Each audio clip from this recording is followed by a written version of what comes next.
Previous lecture में हमने बात की कोड्स के बारे में, नाइट्रोजनस बेस के बारे में, किस तरह वो अमीनो एसिड को सिंथेसिस करते हैं। इस टॉपिक में इस बार सबसे पहले हम स्टार्ट करेंगे जीन से। सबसे पहला सवाल है आप लोगों से, व्हाट इज़ जीन? जीन की डेफिनेशन पता है किसी को? जीन क्या होता है? Genes are the segments of chromosomes. Very good. Genes are the segment of nucleotide. Genes are the segment of nucleotide Which codes for a functional protein. जी, very good. जो कि एक फंक्शनल प्रोटीन को code कर रहे होते हैं। सही है। फंक्शनल प्रोटीन क्या चीज़ है? एक स्पेसिफिक प्रोटीन। एक स्पेसिफिक प्रोटीन। वो स्पेसिफिक प्रोटीन कुछ भी हो सकता है, जैसे मैंने अभी बताया कि आपके जो हेयर्स होते हैं वो प्रोटीन के बने हुए होते हैं। और कौन से प्रोटीन के बने हुए होते हैं? Keratin. केराटिन के बने हुए होते हैं। तो जो केराटिन है ये क्या है? ये एक प्रोटीन है, और ये एक प्रोटीन है, और ये बहुत सारे मिलकर जो है वो पूरे हेयर फॉलिकल को बनाते हैं। तो ये एक प्रोटीन किससे बन रहा है? एक जीन से बन रहा है। किससे बन रहा है? एक जीन से बन रहा है, जिसके अंदर बहुत सारे न्यूक्लियोटाइड्स होंगे। जीन के अंदर बहुत सारे न्यूक्लियोटाइड होते हैं। फ़र्ज़ करें ये मैंने क्रोमोसोम लिया, डीएनए लिया, इसका ये पार्ट क्या करता है? केराटिन की फॉर्मेशन करता है। तो इस पूरे पोर्शन को मैं क्या कहूँगा? जीन कहूँगा। और इस जीन के अंदर बहुत सारे क्या होंगे? नाइट्रोजनस बेसिस होंगे, न्यूक्लियोटाइड्स होंगे, जो कि केराटिन को कोड कर रहे होंगे। सही है। और इसी तरह और एग्जांपल मुझे पता है, और एग्जांपल क्या हो सकती है? हीमोग्लोबिन। जैसे हीमोग्लोबिन। वैसे हीमोग्लोबिन में क्या होता है? एक हीमोग्लोबिन में एक टेट्रामेरिक स्ट्रक्चर है। इसमें 4 जो है वो आपके प्रोटीन चेन्स पाई जाती हैं, पेप्टाइड चेन्स पाई जाती हैं। एक पेप्टाइड चेन है, एक प्रोटीन है, ये एक जीन से बन रही होगी, ये दूसरे जीन से बन रही होगी, ये तीसरे जीन से बन रही होगी, और ये चौथे जीन से बन रही होगी। तो इस तरह से 4 डिफरेंट जीन 4 डिफरेंट तरह के प्रोटीन्स बनाती है, और वो कलेक्टिवली जो है वो स्टोर हो जाते हैं हीमोग्लोबिन की फॉर्म में। तो जीन का काम क्या है? एक फंक्शनल प्रोटीन को बनाना। अब जो लास्ट बात है जो हमें डिस्कस करना है, एंजाइम्स भी तो एक फंक्शनल प्रोटीन है। है ना? एंजाइम भी तो काम कर रहे हैं, फंक्शन कर रहे हैं। Protein, enzyme are protein in nature. उन्हें काम क्या है? फंक्शन कर रहे हैं, ये फंक्शनल प्रोटीन है। तो एक जीन जो है वो एक एंजाइम को बनाता है। सही है। एंजाइम, अगर मैं 4 एंजाइम रखूँ कहीं पे, 4 तरह के एंजाइम रखूँ, तो वो 4 डिफरेंट तरह के जीन से बन रहे होंगे। और यही हमने आज पढ़ना है, 1 जीन 1 एंजाइम हाइपोथेसिस। मतलब एक जीन एक एंजाइम को बना रहा होता है। हमें ये सब बातें पता चल गई हैं, लेकिन पहले तो ये बातें प्रूव नहीं थी। हमें क्या करना है? एक ऐसा एक्सपेरिमेंट करना है जिससे हमें प्रूव करना है कि एक जीन एक एंजाइम को बना रहा होता है, एक फंक्शनल प्रोटीन को बना रहा होता है। सही है। तो इस एक्सपेरिमेंट को किसने किया? बीडल एंड टैटम ने इस एक्सपेरिमेंट को किया। इसमें स्पीशी कौन सी ली उन्होंने? स्पीशी कौन सी ली थी? स्पीशी ली थी ब्रेड मोल्ड न्यूरोस्पोरा।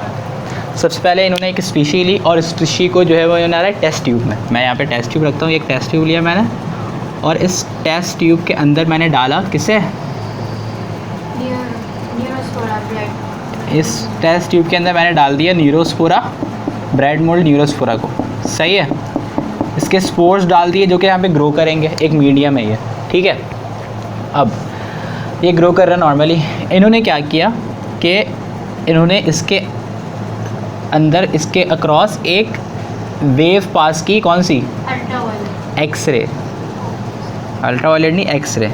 एक्सरे पास की इन्होंने इसके थ्रू। सही है। और हमें पता है कि जो वेव्स होती हैं उनके पास 2 प्रॉपर्टी होती हैं वेव्स की। कौन कौन सी? वेव और फ्रीक्वेंसी, है ना? और फ्रीक्वेंसी जो है वो डायरेक्टली रिलेशन प्रोपोर्शनल होता है एनर्जी के। ठीक है। मैं फिजिक्स भी पढ़ा रहा हूँ साथ में। तो वेव है तो फ्रीक्वेंसी भी होगी, और फ्रीक्वेंसी है तो एनर्जी भी होगी। सही है। इनके अंदर एनर्जी मौजूद है।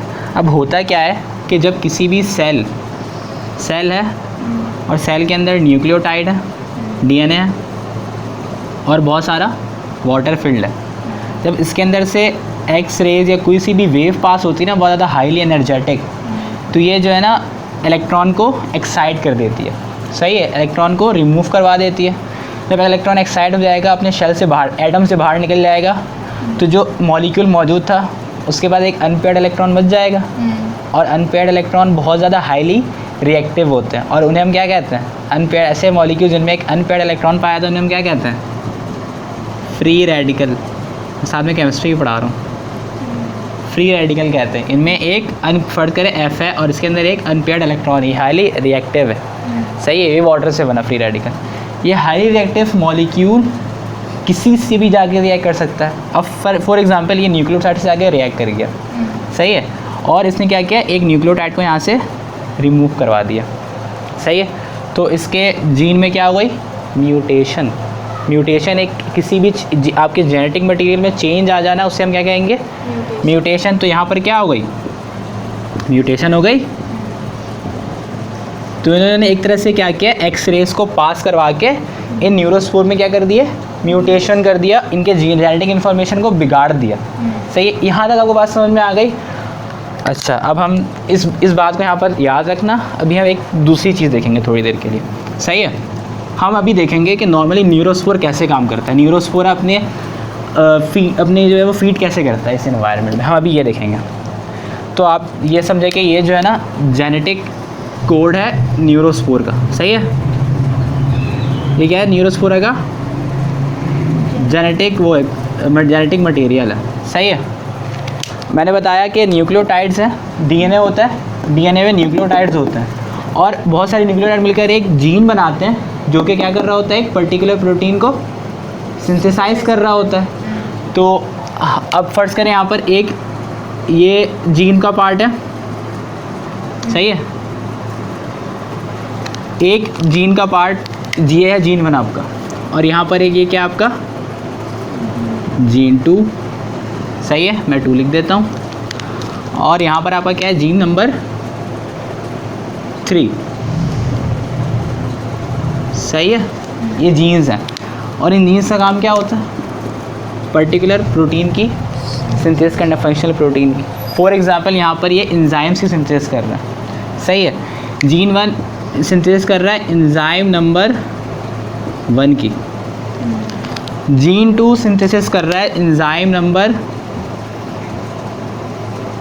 2 की, और जीन 3 सिंथेसाइज कर रहा है एंजाइम नंबर 3 को,